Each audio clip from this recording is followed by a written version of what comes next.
마가는 예수께서 십자가에 달려 돌아가시는 장면을 십자가에 못 박고라고 하는 아주 간략하고 짧은 표현을 사용하여서 기록을 합니다. 간단하지만 매우 명료합니다.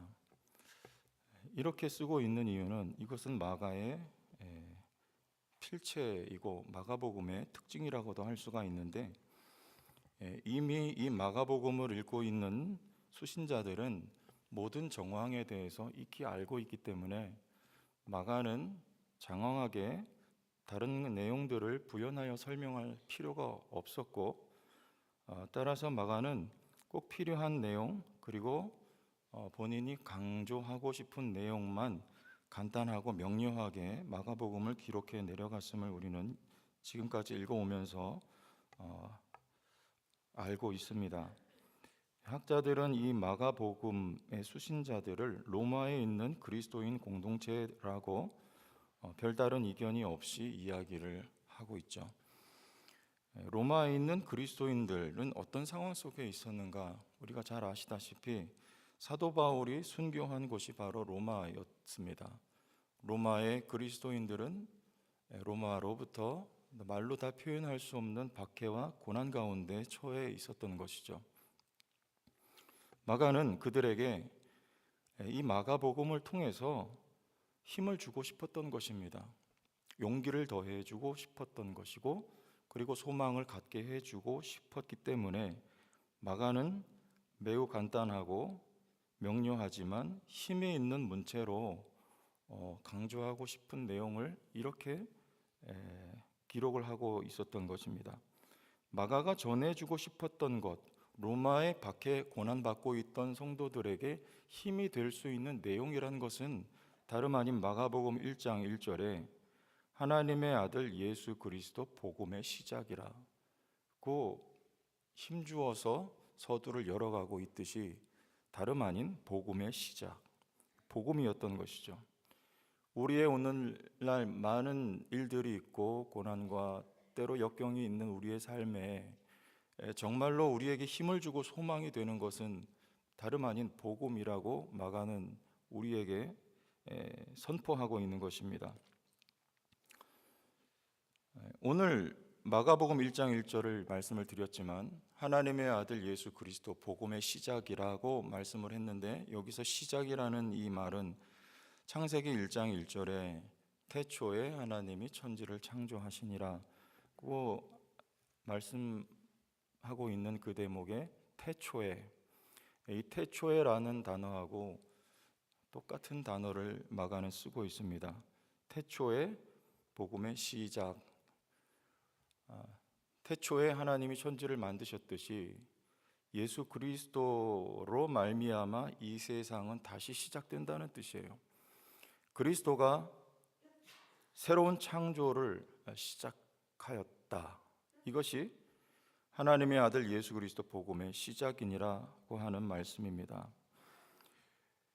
우리에게 복된 소식이란 그리스도로부터 새롭게 시작되었다는 것이죠. 그래서 누구든지 그리스도 안에 있으면 새로운, 피조물이라는 말은 창조물이라 그런 뜻입니다. 예수 안에서 새 창조가 시작되었고, 이 자리에 오늘 새벽에 나오신 여러분들은 모두가 다 새로운 피조물이요 새로운 창조물인 것입니다. 우리가 새로운 피조물이라는 사실이 우리에게 힘과 용기와 소망을 더해 줍니다. 우리가 옛것의 산물이 아닌 새로운 창조물이요 새로운 피조물로서 이제는 거룩한 하나님의 백성으로서 살아계신 하나님과 교제하고 교통하며 하나님으로부터 힘과 능력과 생기를 받아서 살아갈 수 있는 존재가 되었다는 것이죠. 실제로 태초에라는 말은 머리라는 뜻에서 나온 말입니다. 레시트라고 하는 말은 로시가 머리인데요, 이 로시라고 하는 말에서 태초에 이 단어가 나왔어요. 하나님이 태초에 천지를 창조하셨다는 말은요, 하나님께서 만물의 머리가 되신다는 뜻이죠. 예수 그리스도가 시작이 되셨다는 말도, 그리스도는 신약의 표현을 빌면 교회의 머리라고 말씀을 하고 있습니다. 교회의 머리는 그리스도요, 여러분 모두는 그의 지체가 되셨죠. 그러므로 우리의 힘은, 우리의 삶의 에너지는, 우리의 소망과 용기는요, 바로 머리 대신 그리스도로부터 우리에게 흘러 들어오는 것입니다. 교회의 머리 대신 그리스도로부터. 그래서 우리는 잇대어 살아가는 사람들입니다. 어디에요? 예수 그리스도에게 항상 잇대어 연결되어 살아가는 사람들이에요. 그것을 기억하시면 됩니다. 오늘 이 아침에도 기억하세요. 우리는 예수에게 잇대어 살아가는 사람들, 머리 대신 그리스도에게 기대어 의지하여 연합되어 소통하여 살아가는 사람들이에요. 우리는 다름 아닌 그로부터 힘과 용기와 에너지와 소망을 받아 힘있게 살아갈 수 있는 그리스도 안에 새로운 피조물이 되었다는 이 복음을 통하여 마가는 고난받는 성도들에게 힘과 용기를 주고 싶었던 것이죠. 우리의 삶의 힘과 용기는요, 소망은 다른 것에서 오지가 않습니다. 복음 안에서 일어나는 것입니다. 구체적으로 복음의 내용이란 것은 오늘 본문의 내용들을 보면 세 가지로 요약하여서 말씀을 전할 수가 있겠습니다. 첫째는 십자가에 못 박고 그 옷을 나눌 새 누가 어느 것을 가질까 하여 제비를 뽑았다, 이렇게 말씀을 합니다. 시편 22편 18절에 내 겉옷은 나누며 속옷은 제비 뽑나이다, 이 말씀의 성취예요. 이 말은 무슨 말이냐면요, 실제로 요한복음의 말씀에 보면 겉옷은 나눕니다. 그러나 속옷은 나누지 않고 제비를 뽑아서 몰아주게 하죠. 이유는 요한복음의 표현에 보면 이 속옷은 호지 아니한 통으로 짠 속옷이라고 나와 있어요. 호지 아니하였다는 말은요, 이음새가 없다는 말입니다. 그래서 통으로 짰다. 우리가 천을 짤 때 시줄이 있고 날줄이 있죠. 세로와 가로로 옷을 짜는데 이 속옷은 가로로만 짜여진 옷이고 이음새가 없이 통으로 짜여졌기 때문에 이것을 나누면은 옷의 값어치가 떨어지는 거죠. 왜냐하면 올이 다 풀려가지고 못 쓰게 됩니다. 그래서 나누지 않고 통으로 짠 옷을 제비를 뽑아서 한 사람에게 몰아주기를 하는 거예요, 로마 군인들이. 그래서 이 옷은 대제사장의 옷을 뜻하는 거예요. 대제사장의 옷이 호지 아니한 통으로 짠 옷입니다. 지금 무엇을 말하려고 하는 것입니까? 바로 다름 아닌 예수 그리스도가 우리의 영원한 대제사장이심을 그렇게 말하고 있는 거예요. 실제로 히브리서 말씀에 보면 그는 우리의 대제사장인데 어떤 대제사장이냐면 4장 15절에 이렇게 말합니다. 우리에게 있는 대제사장은 우리의 연약함을 동정하지 못하실 리가 아니요. 우리의 연약함을 다 아신다는 뜻이죠. 제가 과거에 노동 일을 했던 적이 있습니다. 아주 오래된 이야기인데 그때 전혀 새로운 경험을 했어요. 하루는 제가 일을 나갔는데 그런 일을 했어요. 이렇게 그 식당을 리모델링을 하는 현장이었는데 천장을 다 새로 뜯고 천장을 다시 다 작업을 하고 이 내부를 다 새롭게 하는 그런 일이었는데 천장을 뜯어낼 때마다 먼지가 떨어지고 그 천장에 쥐똥이 다 떨어지는 거예요. 그 밑에는 누가 있냐면 제가 있잖아요. 그러면 한번 뜯어낼 때마다 제 머리 위로 모자를 써도 상관이 없습니다. 먼지와 쥐똥이 한꺼번에 다 쏟아졌어요. 그리고 점심때가 되어서 식사를 할 때 밖에 나가지 않고 그 현장에서 먹었는데 메뉴는 부대찌개였어요. 그런데 그 쥐똥이 다 떨어져서 쌓여있는 그 위에 앉아서 식사를 했고, 그리고 마지막에 일을 마무리할 때 이제 그 다 털어낸 그 내장재들, 쓰레기들을 이 마대 자루에 담아서 2층이었는데 아래층 트럭 위에 던져내는 일이었습니다. 그래서 그것을 던져내는데 제가 뭐 그런 일을 했던 사람이 아니기 때문에 뭐 수십 포 이상, 뭐 100포 이상 그렇게 들어서 던져낼 때 장갑을 꼈지만 이게 소용이 없는 거예요. 나중에는요, 이게 왔다 갔다 하면서 그 장갑이 제 살갗을 다 벗겨내더라고요. 그래서 나중에 보니까 피가 나요, 손에서. 그리고 얼마를 받았냐면 6만 원을 받았습니다. 예, 굉장히 오래된 일인 것을 알 수 있죠. 요즘에는 얼마 받는지 모르겠는데 6만 원을 받아가지고 주일이 되어서 이제 헌금을 하는데요. 그 6만 원에서 11조를 떼고 감사 헌금 떼고 이렇게 해서 헌금을 드리는데 이 돈이 피 같은 돈이라는 느낌이 그냥 확 와닿는 거예요. 제가 피 흘리고 벌었잖아요. 제가 그때 깨달은 게 그거예요. 야, 참 이게 성도들의 삶의 현장이라는 것을요. 우리 집사님들, 권사님들, 장로님들이 삶의 현장에 나가서 정말 피땀 흘려서 버는 돈, 그래서 하나님 앞에 드리는 헌금이 이런 거구나. 제가 그거를 깨닫고 몸으로 깨달은 거죠. 그리고 우리 아버님들, 어머님들, 특히 아버님들 참 존경하는 마음이 들었어요. 그렇게 돈을 벌기 위해서 요즘은 맞벌이를 많이 하지만 그래도 가장이 여러분 많은 부분을 감당하잖아요. 어머님들은 어머니의 노래도 있는데 아버지들은 아버지의 노래도 없잖아요. 그래서 제가 마음으로 참 존경하는 마음을 많이 가졌습니다. 우리 아버지들, 어머니들 이렇게 가정 경제를 책임지려고 처자식 먹여 살리려고 피땀 흘려서 돈을 벌고 또 하나님 앞에 주일이 되면 나와서 봉사하고 섬기고 또 헌금 드리고 얼마나 존경하는 마음이 들었는지 제가 몰라요. 제가 그걸 왜 알게 됐습니까? 경험해 보니까 아는 거예요. 경험해 보니까 성도들의 마음을 이해하게 되고 성도들의 삶의 현장을 이해하게 되고 특히 우리 아버님들의 그 고단한 삶의 무게를 알게 되고요. 그리고 존경하는 마음이 들고 그리고 마음으로 정말 동감하게 되고 공감하게 되는 거예요. 우리 예수님이 오늘 말씀에 뭐라 하십니까? 우리에게 있는 대제사장은 우리의 연약함을 동정하지 못하실 리가 아니요. 왜요? 모든 일에 우리와 똑같이 시험을 받으신 이로되 죄는 없느니라. 주님은 대제사장으로서 우리의 삶에 사람이 되셔서 이 땅에 오시고 우리가 경험하는 것과 비교할 수 없는 말할 수 없는 고난과 고통을 받으셨기 때문에 여러분의 삶의 현장에서 오늘 여러분들이 겪고 있는 그 고난과 고통을 누구보다 더 잘 이해하실 그리고 도와주실 수 있는 대제사장이란 뜻이에요. 주님은 나를 그 누구보다 더 이해하신다는 거예요.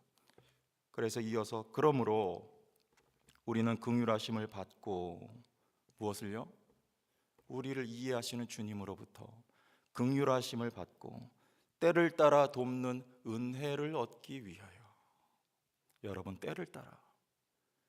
여러분, 오늘은 어떤 일을 겪고 있습니까? 오늘은 어떤 필요를 느끼고 있습니까? 때를 따라 주님은 우리를 도와주신대요. 때를 따라 돕는 은혜를 얻기 위하여 은혜의 보좌 앞에 담대히 나아갈지니라. 무슨 보좌입니까? 왕의 보좌가 여러분 어떤 보좌입니까? 권위의 보좌 아닙니까? 엄위로움의 보좌 아닙니까? 그런데 히브리서 기자는 은혜의 보좌라고 말해요. 그 보좌 앞에 나아가면 우리에게 은혜가 쏟아지는 거예요. 은혜가 부어지는 거예요. 그 은혜의 보좌 앞에 여러분 오늘도 담대히 나아가시길 바랍니다. 주님은 우리를 이해하고 도와주시는 영원한 대제사장이 되심을 기억하세요. 두 번째는 뭐냐면요, 제물이 되신 거예요. 제물. 29절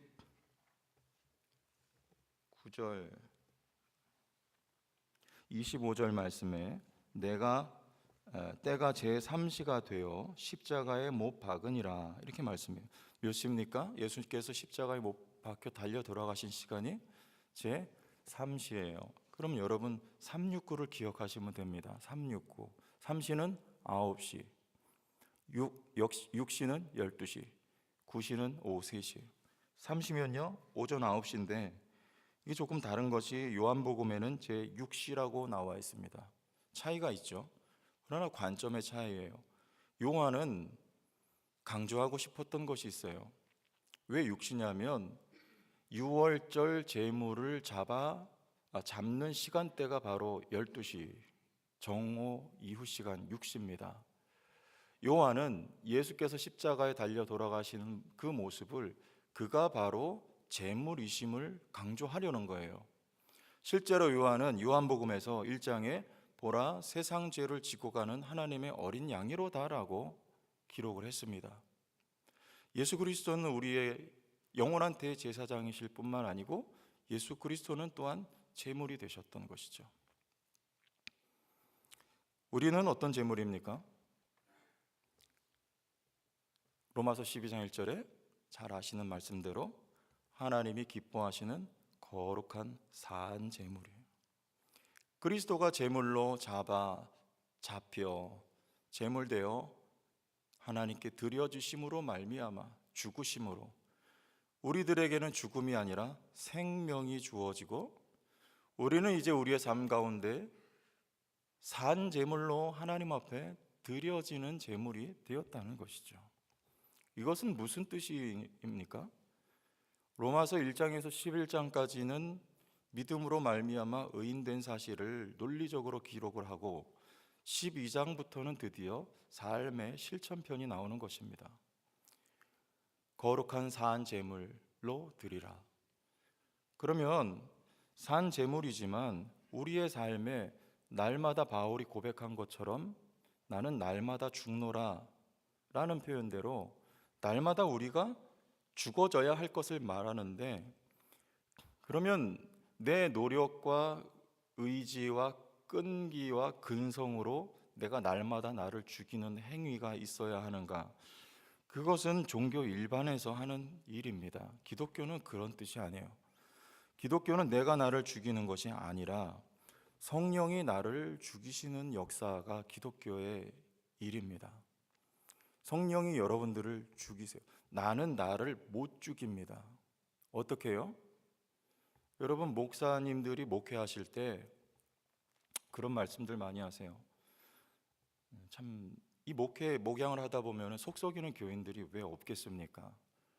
그런데 이 교회 가운데 그런 분들이 하나도 없었으면 좋겠다. 그러면 목회가 참 편할 거 아니냐. 내가 마음 먹은 대로 뜻한 대로 이끌고 나갈 수 있고, 내가 저 장로님, 저 권사님, 저 집사님 때문에 오늘도 속상해 죽겠는데 저분들 좀 사라졌으면 참 목회가 편하겠다. 그런데 이 세상에 살아가는 동안에 그런 일은 절대 일어나지 않습니다. 제가 목회 경력이 길지는 않지만 몇 군데 교회를 다녀다 보니까요, 저에게도 똑같아요. 가는 데마다 성도교회는 없습니다. 아직까지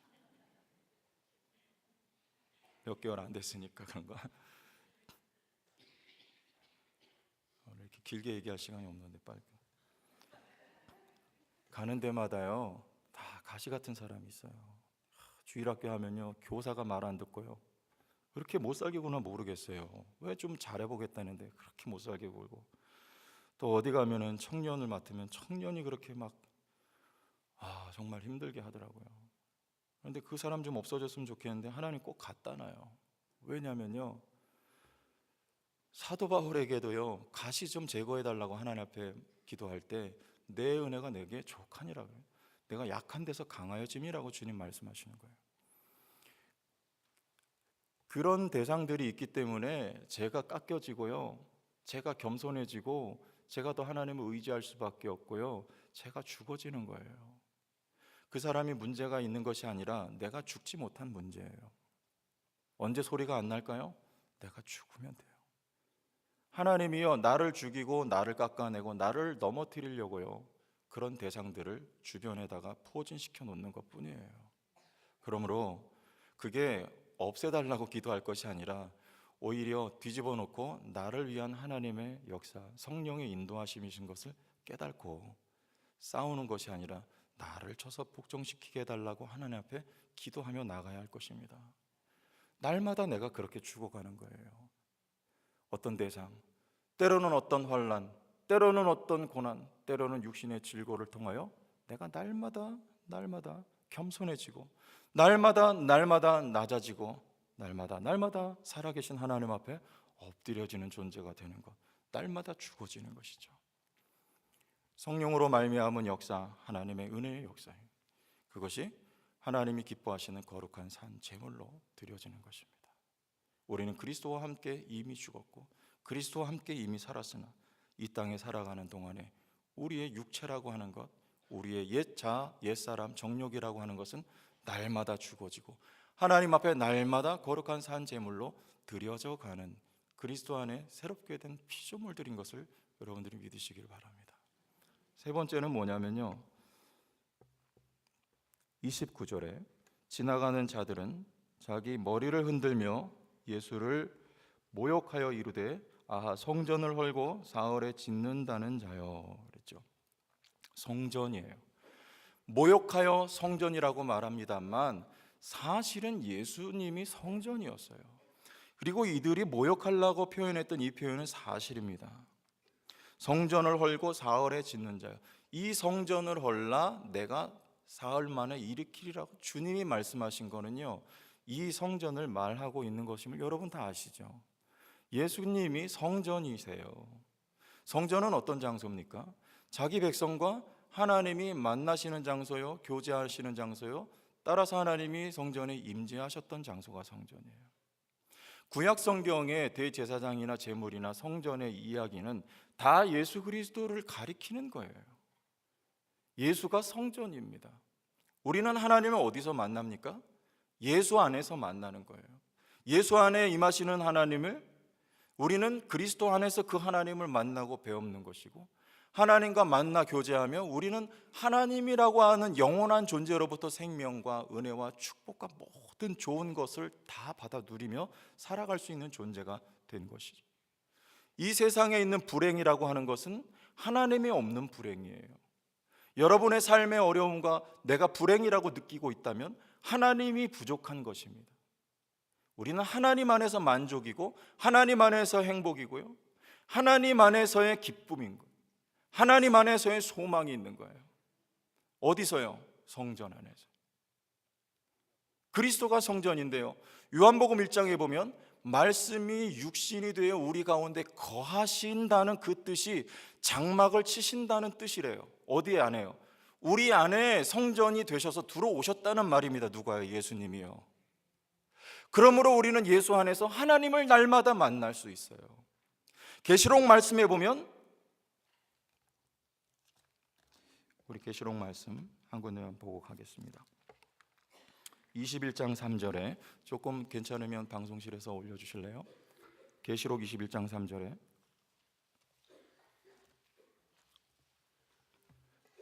내가 들으니 보좌에서 큰 음성이 나서 이르되 보라 하나님의 장막이 사람들과 함께 있으매 하나님이 그들과 함께 계시리니 그들은 하나님의 백성이 되고 하나님은 친히 그들과 함께 계셔서. 하나님의 장막이 사람들과 함께. 언제요? 저 영원한 하나님의 나라에서요. 하나님의 장막 곧 성전이잖아요. 사람들과 함께 계신.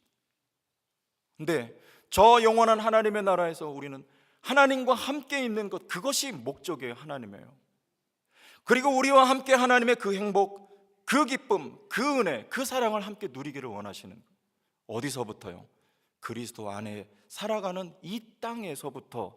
여러분 안에 그리스도께서 장막을 치고 오늘도 살아계신 것을 믿으시고 그 그리스도 안에서 살아계신 하나님과 교제하고 교통할 수 있는, 하나님 앞에 엎드려 기도하며 하나님의 말씀을 부여잡고 그로부터 승리할 수 있는 힘과 능력을 공급받아서 이 땅에서부터 힘있게 살아갈 수 있는 하나님의 거룩한 백성이 되었던 것은 성전 되신 예수 안에서 일어난 거예요.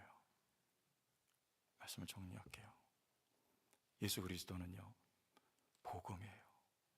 예수가 복음이에요. 그는 우리를 누구보다 잘 아시는 대제사장. 그는 우리를 위하여 십자가의 제물 대신 유월절 어린 양. 우리도 오늘도 살아가는 우리들도 거룩한 산 제물로 드려지게. 그리스도는 성전이 되셔서 오늘도 여러분 안에 거하신다는 사실을요, 기억하시고요, 그 예수로부터 여러분의 삶에 힘과 소망과 생명과 능력이 주어진다는 것을 기억하시기를, 승리하시기를 주의 이름으로 축원합니다. 하나님 아버지, 감사합니다. 우리의 삶에 힘과 능력이 예수가 되심을, 다름 아닌 복음이 우리의 삶에 힘과 능력을 줌을 기억하고, 살아계신 하나님 앞에 오늘도 엎드려 무릎 꿇고 예수를 사랑하고 예수를 부여잡고 예수를 의지하고 예수에게 잇대어 살아가 그로부터 힘과 소망과 능력을 공급받아 하나님 환난 풍파많은 세상 속에 오늘도 힘있게 일어날 수 있는 승리하는 거룩한 백성들이 되게 도와주옵소서. 예수님 이름으로 기도합니다.